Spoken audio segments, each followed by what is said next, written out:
Hello everyone, this is Manav Modi, your bullion analyst. Welcome to the Commodity Buzz. Let's look at how the previous month was and our view for this particular month. Before we move ahead, don't forget to like, share and subscribe. Talking about the precious metal pack, gold and silver prices after posting significant gains in first few months of this year showed signs of some struggles in the month of June.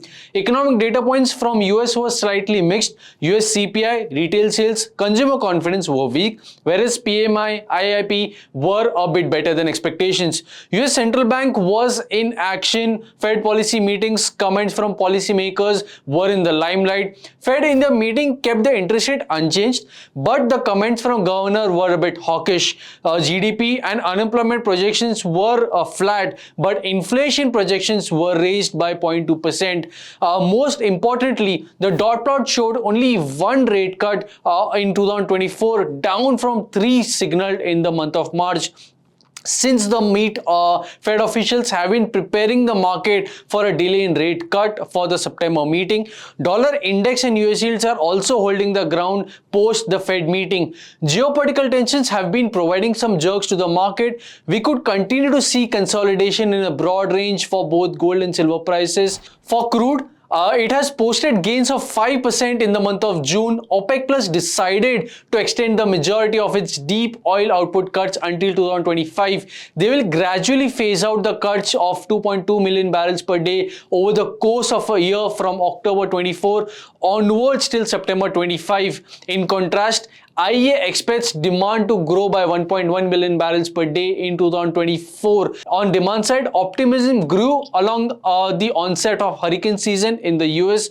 Boost in demand also is back on the back of summer driving season. Geopolitical tension continues to increase the risk premium. Updates regarding change in interest rate expectations will be watched by the market. We maintain buy on dips for the crude oil prices for the month of July. For base metals, our copper prices saw a significant decline in June, wiping out gains made in May and part of April. Prices dropped by about 12% from the recent peak as investors pulled back a rapid rally driven by speculative buying, which had pushed the prices to record highs in May. Despite this, stocks of copper in Shanghai reached about 4-year high of about 330,000 tons this month. Bearish signals such as negative Yangsheng premium and increasing LME inventories indicate that copper market need more time to stabilize a bit. We see Chinese yuan weakened to 7-month low, against the dollar outflows. Despite weak physical consumption, China's copper cathode imports rose by about 17% to 324,530 tons in May, while refined copper production in China also rose slightly. Wide contango suggests a well-supplied market rather than one driven by strong demand. Zinc prices also corrected from a recent highs, reflecting market skepticism and wait and watch scenario among the market participants. Chinese zinc concentrate import dropped by about 24% year-on-year basis in the first 4 months. Spot TC charges for import zinc concentrates fell sharply to 30 to 50 per ton, insufficient to cover processing cost for many Chinese smelters who are increasingly turning to domestic sources.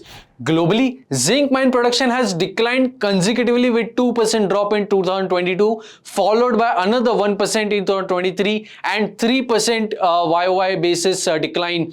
If we talk about the zinc stocks, they've increased significantly by 2,55,900 tons, reflecting an ongoing market dynamics. Overall, we expect the pressure in metals to continue and form a reasonable base around the mid of month. Larger trend remains bullish, but the recent rally had run ahead of itself and hence necessary adjustments are getting them poised for a larger outlook.